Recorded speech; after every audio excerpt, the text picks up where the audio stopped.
Bonjour à tous et bienvenue sur Livres ésotériques anciens, j'espère que vous allez bien. Aujourd'hui on se retrouve pour le chapitre 4 de Jolivet Castello avec comment on devient alchimiste. Mais avant je voulais vous parler de deux choses, donc pour ceux qui souhaitent vous pouvez avancer la vidéo, mais attention, pas la première nouvelle, je voulais simplement vous dire que désormais le lundi il n'y aura plus de publication de vidéos, d'audio, en tout cas pour les mois de juillet, août et septembre, car mon planning, malheureusement, ne le permet plus. Bien sûr, on maintient toutes les autres lectures, notamment pour la page membre le mercredi, jeudi, le vendredi avec l'article ésotérique ancien, les shorts aussi du samedi. Et vous allez avoir donc pour le dimanche toujours des lectures, mais qui seront alternées donc sur les livres que nous sommes en train de lire en ce moment. Voilà pour cette nouvelle. Je souhaitais aussi répondre à un de mes auditeurs qui a eu une attention délicate en me mettant le petit message comme quoi il craignait que les vues baissent et que c'était dommage vu le type de contenu. J'avais dit que je lui ferais une réponse justement sur Jolivet Castello. Alors je ne sais pas s'il parle de Jolivet Castello directement. En tout cas, pour ce qui concerne la chaîne, les vues se stabilisent, les abonnements augmentent progressivement, tout doucement, comme d'habitude. C'est souvent quand on arrive à la dizaine supérieure que là, j'ai souvent des hauts et des bas, c'est assez rigolo. Mais comme je vous l'ai dit encore une fois, moi, cette chaîne, au départ, j'avais mis des livres ésotériques en voie artificielle, mais c'était il y a bien longtemps, bien avant que ça soit comme aujourd'hui, on en trouvait plein. D'ailleurs, on va faire une petite aparté sur ce sujet. Mais j'ai décidé de les lire verbalement. Pourquoi ? Parce que j'avais besoin moi-même de les lire. Et si ça permettait justement de partager le contenu avec vous, écoutez, tant mieux. Et moi, au moins, ça m'impose une discipline. Donc c'est pas plus mal, c'est vraiment dans ce but. Oui, vous entendez peut-être le chat, il est roulé autour du micro. Alors je sais qu'après je mets un petit filtre qui enlève certains sons, mais peut-être que vous pourrez l'entendre quand même. Alors, ce que je disais, c'est que au niveau des vues, par contre, oui, ça dépend des moments. Il y a des périodes pendant lesquelles ça augmente, d'autres moins. Ça dépend si on est en vacances ou pas. Ce que je constate généralement, c'est que c'est souvent dans l'ensemble de la chaîne, je dis, souvent on va avoir des auditeurs qui ont plus de la quarantaine, ce qui est compréhensible. Et donc il y a deux choses par rapport au fait, au niveau des vues, qui pourraient être plus inférieures sur un texte qui sort que on va dire des anciennes vidéos. Donc la première, c'est que forcément vous allez avoir plus de vues sur des anciennes vidéos que des nouvelles, parce qu'on a des gens aujourd'hui d'ailleurs qui me contactent pour quelques-uns, qui commencent des livres, qui découvrent la chaîne et qui commencent des livres. Donc c'est-à-dire que on va avoir forcément plus de vues sur le chapitre 1, chapitre 2, introduction, des livres que la vidéo qui est publiée au bout de la 10e ou la 15e fois. Il y a aussi tous les gens qui décrochent. Il faut savoir que des textes qui datent de 1890, avec un français de l'époque, moi-même j'ai du mal, je suis pas professionnelle, parfois j'ai du mal à lire, je mets pas forcément les meilleures intonations. Non seulement les phrases sont compliquées, mais en plus il faut que vous puissiez les comprendre, et c'est pas un langage qu'on a l'habitude d'avoir. Donc c'est un vrai exercice mental. D'ailleurs, pour ceux qui sont toujours là, je vous félicite. Vous entretenez votre cerveau avec ces lectures, dans le sens où, faut s'accrocher. Il y a des choses qui sont pas tout. Là, je vous dis, dans ce qui arrive, le sujet va être intéressant, mais par contre, certaines phrases, parfois au niveau de la tournure, ça va être un peu complexe. Donc, il y a ça.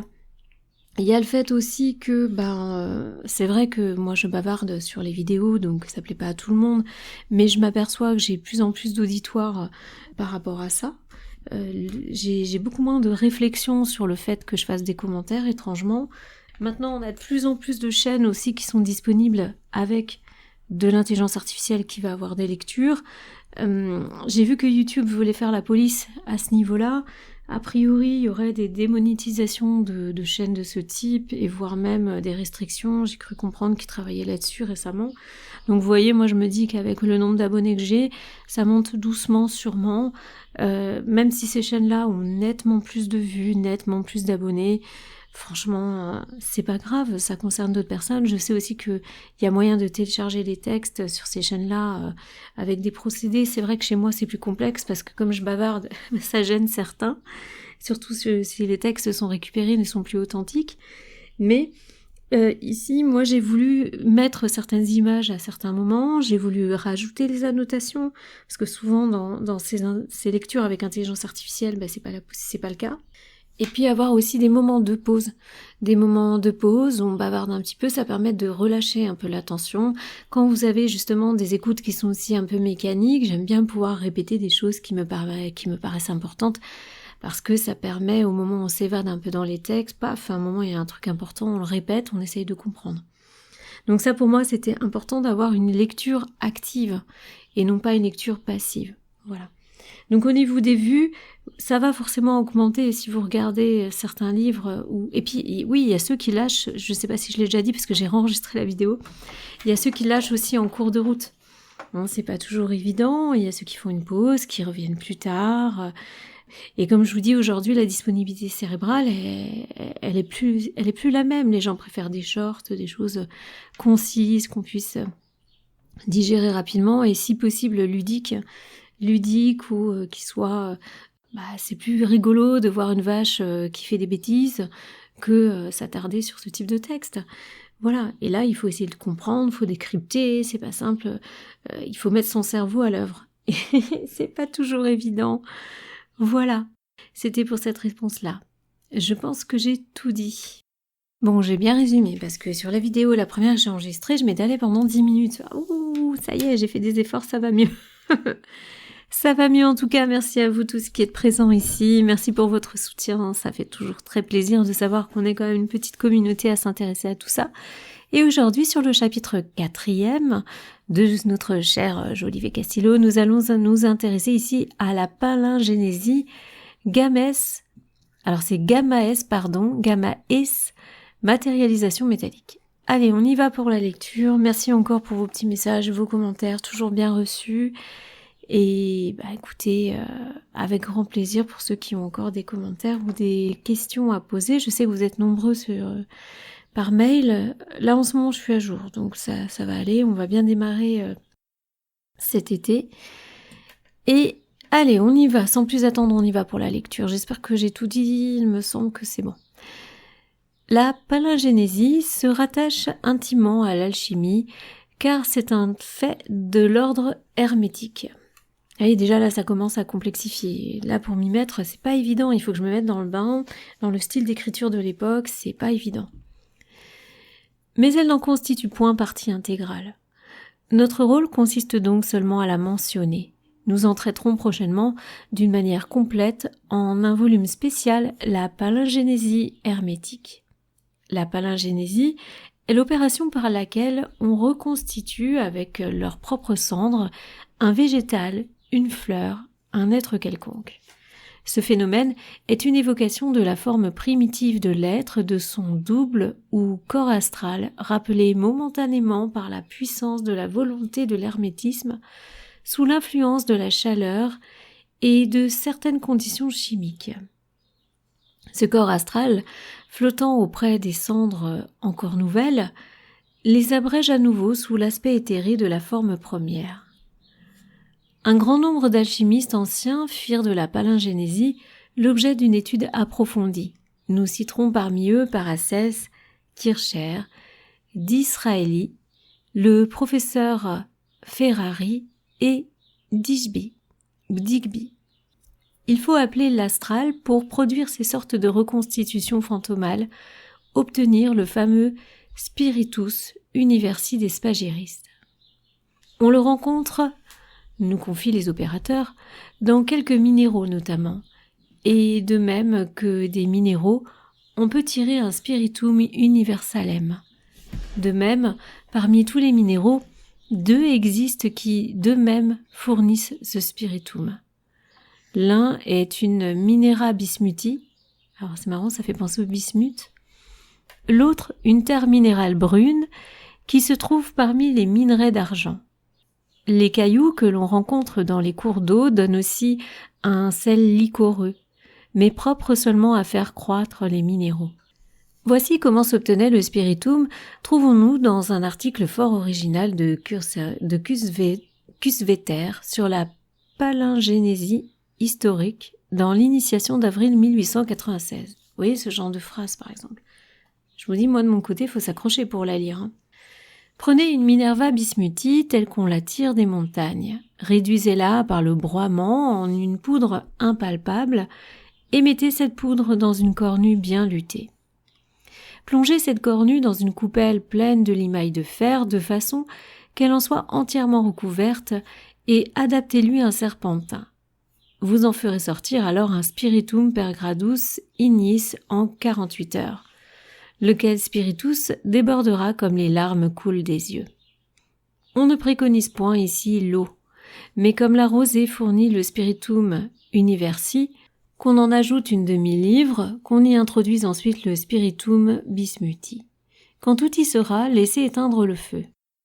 Lorsque tout sera refroidi, vous verserez la licorème qui a débordé lors de la distillation dans un grand alambic et vous placerez cet alambic dans un bain-marie après l'avoir recouvert d'un chapiteau.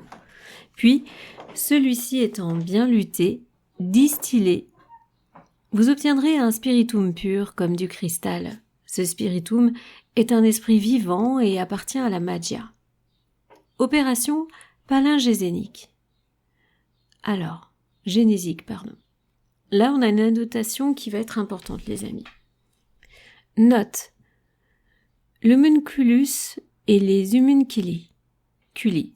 Homunculi. Je sais.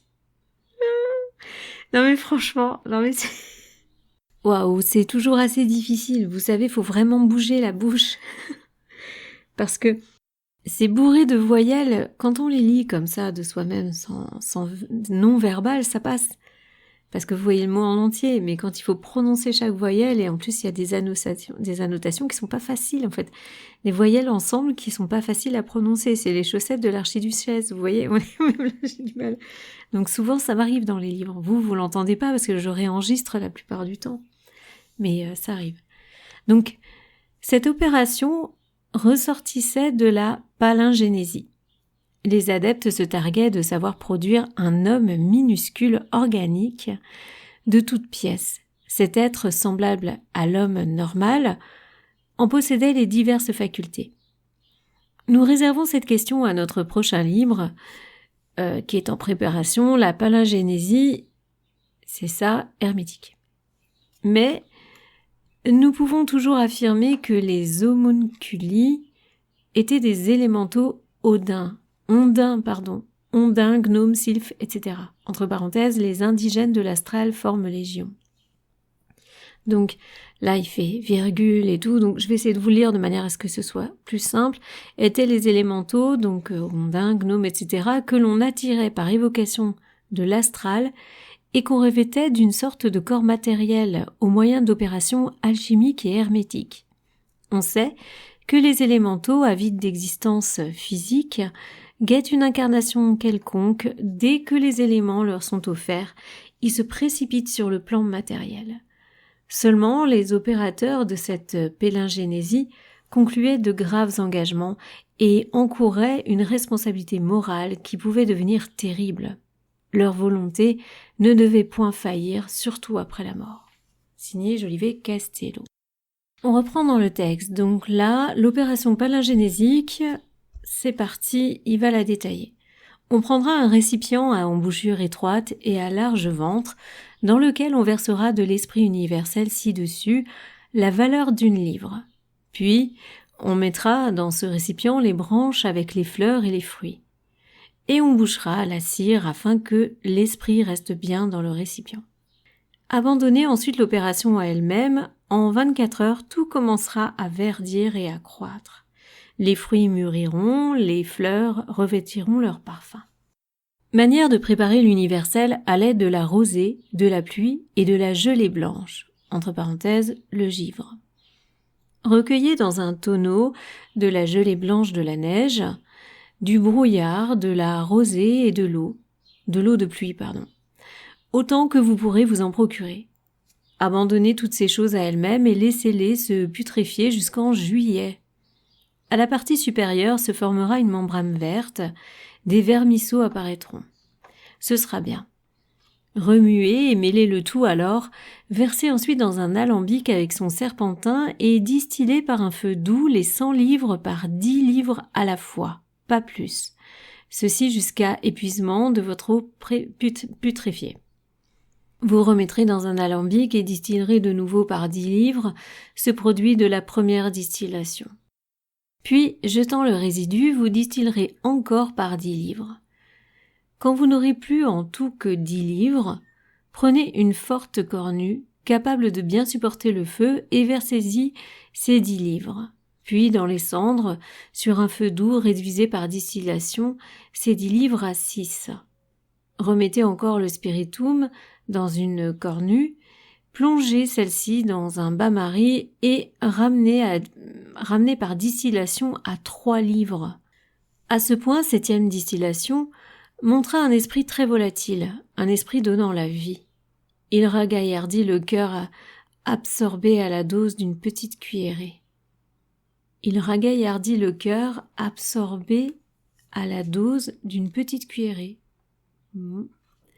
Opération. Prenez la cendre d'une plante, d'une fleur ou d'un animal ou d'un cadavre d'enfant. Oh là là. Portez-la au rouge, mettez-la dans un large... ça m'a un peu perturbé. Enfin, à l'époque, franchement, ils étaient quand même vachement plus crus que nous. Hein.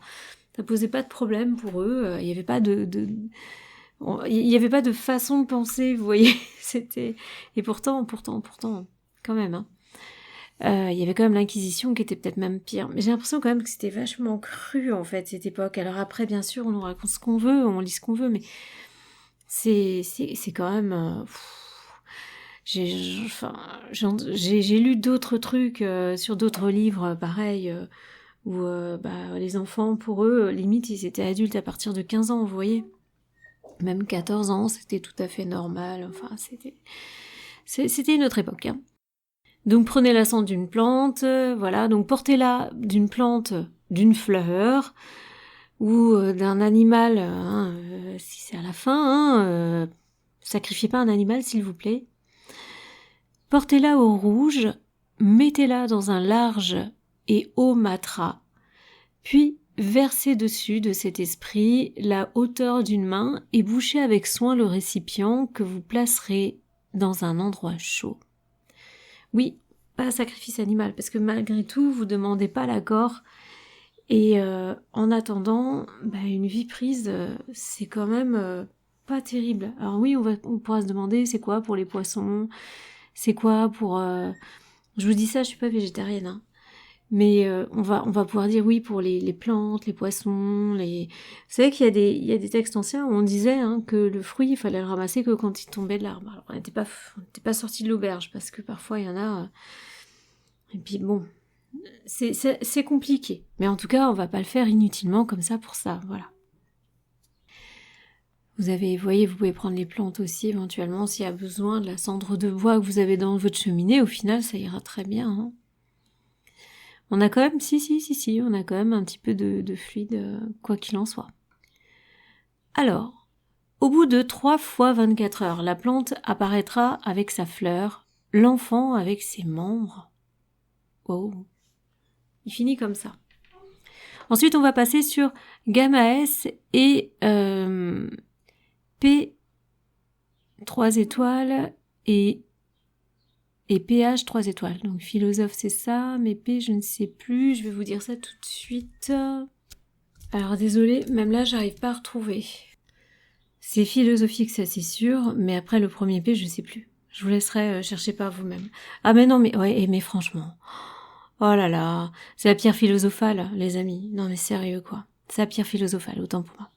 On appelle Gamès des curiosités naturelles formées sur divers corps. Le silex, le marbre, l'écorce, reproduisant des figures insolites, des dessins parfois ébauchés, parfois d'un admirable contour et qu'on dirait burinés par de parfaits artistes. Nous n'entrons point ici dans l'étude de ces formes car cela constitue un chapitre trop spécial de l'alchimie. Monsieur le docteur Markhaven a d'ailleurs très bien résumé la question dans un article de l'initiation en 1896. Seulement, nous reproduisons au sujet de la pierre philosophale et de sa recherche absolument hermétique ces passages suivants fort initiatiques, mettant sur la bonne voie les chercheurs consciencieux et sagaces. On verra comment le docteur Mark Haven rattache au Gamae la pierre productrice d'or. Donc là, il va citer. Ça y est, c'est parti, il cite. Alors, on le voit, l'étude et l'observation nous ont permis de préciser le sens que l'analyse hiéroglyphique du mot Gamae nous avait fait entrevoir. Le Gamae est bien l'enveloppement, la matérialisation de ce qui circule. Mais cette étude faite selon la méthode occulte nous enseigne encore autre chose. Le processus que nous avons indiqué ne se limite pas à la génération des Gamae. On peut tirer de ce que nous avons dit un enseignement alchimique général relatif à la chrysopée, et cet enseignement se résume en un seul aphorisme. La pierre est un Gamae en forme d'or. Que disent en effet les adeptes? De l'îlée primitive naissent deux principes. L'interne de l'eau, illéal ou azotique. L'esprit du monde et l'externe de l'eau illéale ou matière première des philosophes. Ces deux principes se conjoignent et forment cette magnésie catholique que l'on appelle aussi âme universelle du monde, qui contient les formes actives de toutes les espèces et produit par sa spécification dans chacun des individus, selon l'attraction de sa semence, la variété des genres et des espèces. L'or vulgaire, comme les autres métaux et comme les Gamaès, naît donc d'une matière déjà complexe, quoique tous les philosophes l'appellent matière première, résultant d'une première union du Soleil avec la Lune, et impressionné par les formes de l'or, impressionné par les formes de l'or parfait qui nage dans le mercure des philosophes. Alors tout ça c'est des symboles, donc je suis obligée de traduire à chaque fois, ça me fait réviser. L'adepte réduit, je pense... Alors là, va falloir que je cherche, désolée. Voilà, c'est bon, je l'ai, c'est le soufre. En fait, je l'avais, mais j'étais pas tout à fait sûre. Donc, ah non, écoutez, je suis pas sûre du tout. Non, parce qu'il me semble que le soufre, c'est un triangle, et avec une croix dessous, et là, bon. Je vais essayer de vous le faire chercher vous-même, parce que je vous cache pas qu'aujourd'hui, j'ai peu de temps pour enregistrer la vidéo, je suis à la bourre, en plus, c'est une nouvelle vidéo que je enregistre. Bon, c'est un petit peu limite. Mais là, l'adepte réduit, donc c'est le losange avec la croix dessous. Je pense que c'est peut-être quand même le soufre, mais bon, j'en sais rien. Il faudrait que vous ayez cherché, je suis désolée pour ça. Le sel, ça c'est bon, et le mercure, dont il se sert comme point de départ, et qu'il prend dans les régions qui lui conviennent selon son travail de sa science, en une terre qu'il traite ensuite de la façon suivante. Il lui fait de grandes ailes, et la rencogne et la presse tellement qu'on monte en haut. Ouh là là. Alors, il lui fait de grandes ailes, et la rencogne et la presse tellement qu'elle monte en haut et vole par-dessus toutes les montagnes jusqu'au firmament. 2.1. Alors, la deuxième opération, il faut couper à la terre les ailes à force de jeu, comme un jeu, J-E-U, afin qu'elle tombe dans la mer Rouge et s'y noie. Puis, il faut faire calmer la mer et dessécher ses eaux par feu et par air, afin que la terre renaisse. C'est le texte même de Basile Valentin. Il est assez explicite. Cette terre, ainsi ouverte, régénérée et informe, nue et chaotique, elle est devenue apte à recevoir toute forme, le philosophe y semera son or. Ici, on objectera peut-être que pour l'or, il ne s'agit pas seulement d'une forme à donner comme pour la pierre qui reçoit l'image d'une rose ou d'une tulipe, mais qu'il y a changement même de nature. Cette objection est peu fondée, mais comme elle vient naturellement à l'esprit, nous allons y répondre. La forme n'apparaît dans la pierre prise comme type du Gamae que par un changement complet de la nature de la pierre à l'endroit même du signe apparu. Les modifications de couleur, de substance, les reliefs, les cavités sont pour le moins où il se trouve des changements absolus de nature. Ce n'est que par une faute de langage ou par un manque de réflexion que nous opposons forme et nature. Toute forme est spéciale à une nature et ne saurait s'en distinguer. L'or a sa forme qui correspond à un nombre, c'est, si l'on veut une image, sa forme moléculaire qui n'est pas autre à nos yeux que la forme de ses propriétés et qui symbolise son essence. C'est une forme de l'or absolument semblable, dans la hiérarchie actuelle, à celle du poisson ou de la fleur, qui doit s'imprimer dans la matière choisie pour l'œuvre. Quelle est donc cette forme où le philosophe va-t-il la prendre ? Pour la première question, tous les maîtres sont d'accord et n'ont qu'une réponse. Un cheval ne naît que d'un cheval, un homme que d'un homme. Notre fils royal ne peut naître que de son père. C'est la forme de l'or que va faire notre or, à condition qu'un rayon de ce soleil qui ne se couche jamais vienne encore fixer notre forme aurique sur la matière. Mais encore une fois, l'or n'est pas pris comme matière première de l'œuvre, soit au blanc, soit au rouge. Il en est seulement le sujet formel. Pour la seconde question, les philosophes ont si habilement voilé leurs réponses qu'ils ont paru se contredire. Il n'en est rien cependant. Et si l'on étudie à fond leur terminologie et leurs symboles, on voit bien que c'est uniquement dans le mercure des philosophes qu'ils ont cherché les éléments nécessaires à l'évolution de la matière. Mais comme le mercure des philosophes contient bien d'autres choses encore, la grande difficulté est de le laver et purifier, que le travailler et manier assez bien pour qu'il n'y reste aucune impureté et que la forme seule que nous cherchons y demeure. Donc avec l'or vulgaire et le mercure des philosophes, on peut faire la pierre. Quant au lieu et au feu, ils sont variables selon les méthodes suivies et selon les opérateurs. On a vu tous les philosophes depuis Arnaud et Paracelse jusqu'à nos jours voyager au travers du monde à la recherche des mines où l'or se forme, en quête de conditions climatériques les plus propres à permettre sa formation. Ils allaient dans tous les pays où le métal précieux est à l'état primitif, amassé dans les minières, espérant trouver là plus facilement cette forme parfaite de l'or qu'il leur fallait. Ce n'était pas toujours vrai, mais cela pouvait l'être. Ainsi s'expliquent les succès momentanés et locaux de certains chimistes et l'impossibilité où ils sont ensuite de reproduire leur même travail dans d'autres conditions. Le véritable adepte n'a plus besoin de voyager et peut opérer partout. Il n'en est pas moins vrai que dans les pays chauds et dans certaines contrées où les minières sont un peu mieux aménagées, plus mûres, l'or naît et se forme sans cesse en plus grande quantité qu'ailleurs, et que c'est aussi dans les pays chauds, dans les terres où la végétation est la plus active, que les gamaées naissent aussi le plus facilement, comme l'avait déjà remarqué le judicieux J. Gaffarel.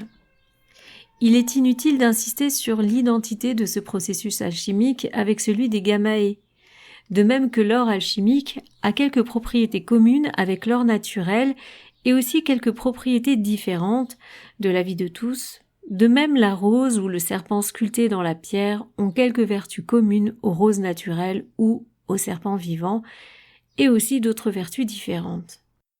Dans les deux cas, de même, la propriété imprimée dans ces corps en fait partie constituante et ne peut être chassée que par une opération exactement inverse de l'art ou de la nature. Il en résulte que le gamaé réduit en poussière ou en cendre conservera sa vertu, et que, de même, la pierre au rouge garde dans chacune de ses parcelles le pouvoir de transmuer en or autant de mercure vif que l'artiste voudra, et, si la multiplication a été faite, le même pouvoir pour tout métal, argent ou plomb. En elle est en effet la vertu séminale de l'or, ce que nous pourrions appeler, dans un langage plus moderne et pour frapper l'imagination, son type cristallin. L'empreinte de cette forme séminale, pouvant se faire sur le moindre atome prêt à le recevoir, on comprend qu'il n'y a vraisemblablement pas une pierre qui ne contienne du mercure des philosophes, des métaux imparfaits et de même de l'or vulgaire, car la miséricorde de Dieu est infinie. Enfin, dans cette science de la genèse de l'or, est aussi le secret de la palingénésie. Michel Mayer l'indique et explique dans son emblème. Ces considérations peuvent s'étendre plus loin encore à toute une classe de phénomènes magiques. Nous voulions seulement montrer que la clé du grand œuvre se trouvait aussi dans l'étude des formations naturelles et que ce n'était pour la stérile satisfaction des collectionneurs que la nature produit ces curiosités inouïes. Alors, autre partie. Matérialisation d'un métal par la médiumnité d'un métal. Tiens.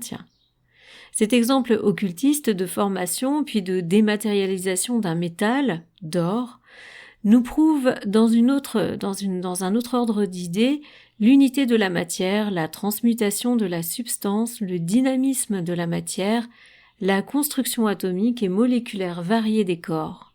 C'est une preuve en faveur de l'idéalisme, système, on le sait, affirmant la non-existence de la matière en tant que matière-entité, la résolvant en force, énergie, dynamique d'illusion, causée par l'énergie compactée. Ça, c'est vraiment l'histoire de la matrice, là. En somme, il n'y a que de l'énergie différemment polarisée en sens contraire, c'est-à-dire que la substance est formée d'un courant force, entre parenthèses peut-être plus, et d'un courant matière, entre parenthèses peut-être moins. La différence entre force et matière résiderait donc uniquement en le sens du courant ou de la polarité, sens inverse. Ça veut dire que ces deux polarités génèrent la matière, les amis. C'est pas rien. Et c'est qu'en fait, on a deux courants et ces deux courants produisent de la matière.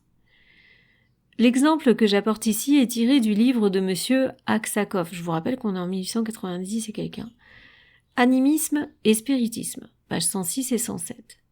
Pour compléter la série de matérialisation d'objets inanimés, il me reste à mentionner la matérialisation d'un métal par la médiumnité d'un métal. Alors c'est ça la médiumnité d'un métal, je comprends pas bien, mais bon. On va voir.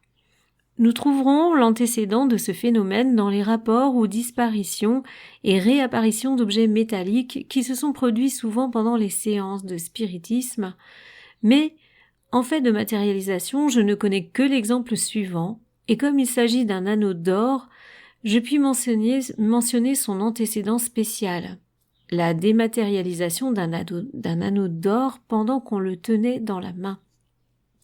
L'or, vous savez que c'est très important, on en parle dans les civilisations anciennes, c'est pas que parce qu'il brillait et autres, hein. Il y a plein de propriétés qu'on a sur ce métal qu'on n'a pas ailleurs, et aujourd'hui, si c'est recherché, c'est pas que pour sa valeur, hein. Voici ce dont témoigne M. Cato van Roosevelt, membre du conseil privé de la Guyane hollandaise, qui, étant à Londres, eut une séance avec mademoiselle Kate Cook, on la connaît, hein, la sœur de la célèbre Florence Cook. Donc séance au cours de laquelle le phénomène suivant se produisit. Madame Cook, la mère du médium, me donna, dit M. van Roosevelt, 2 bagues que je remis à Lily, forme matérialisée. Donc qui se les mit, donc en fait elle les met à ses doigts. Je lui dis que ne pouvant porter ces ornements dans le monde des esprits, elle ferait mieux de me les rendre pour que je les remette à Madame Cook. Elle ôta les bagues que je reçus dans ma main droite. Tenez-les bien, dit-elle, car je veux les dissoudre. Je tenais les bagues avec force entre mes doigts, mais elles devenaient de plus en plus petites et disparurent complètement au bout d'une demi-minute. Les voici, dit Lily, en me montrant les bagues dans sa main. Je les pris et les remis à Madame Cook. Donc ça, c'est Spiritualiste 1879, page 159. Passons à présent au fait correspondant de la matérialisation d'un anneau d'or. Voici un phénomène qui a été observé à une série de séances tout à fait intimes tenues par un cercle avec un médium amateur, M. Spriggs. Ce phénomène est raconté par un des membres du cercle, M. Smart, dans une lettre publiée dans le Light de 1886, page 94. La même figure a matérialisé un jour un anneau d'or dont elle a démontré la dureté et en frappant l'abat-jour de la lampe et en l'appuyant sur nos mains. Ok.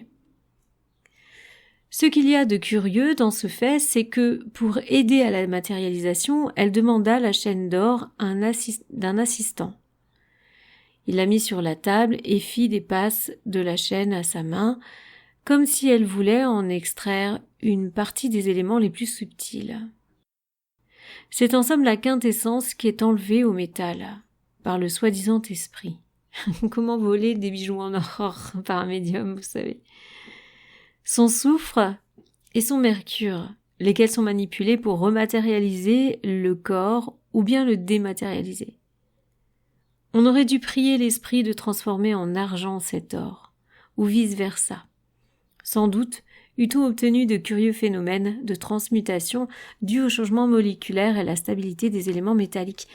Donc oui, donc tout à fait, c'est-à-dire que, en fin de compte, par la médiumnité, on peut aussi transformer. Alors changer les électrons, ça c'est... ou en retirer un électron, puisque le plomb-or, je crois que c'est une histoire d'électrons, hein. Mais de la manipuler totalement, pourquoi pas? Pourquoi pas? Ce qui expliquerait pas mal phénomènes religieux, d'apparition, de miracles, etc., ou même de guérison. Est-ce qu'on travaille directement? Donc si on travaille sur le corps, sur l'eau, sur la matière, pourquoi on ne pourrait pas travailler sur ces matières-là? Effectivement. Voilà les amis, pour cette fois-ci, donc le chapitre là est terminé. On passera la prochaine fois au chapitre 5, qu'on aura certainement en plusieurs parties, qui sera théorie et recettes anciennes. Et c'est vrai qu'on a beaucoup de choses, donc il y aura peut-être plusieurs parties. En attendant, je vous fais de gros bisous pour ce dernier lundi. J'espère que cette lecture vous a plu. Je vous dis à très bientôt sur la chaîne.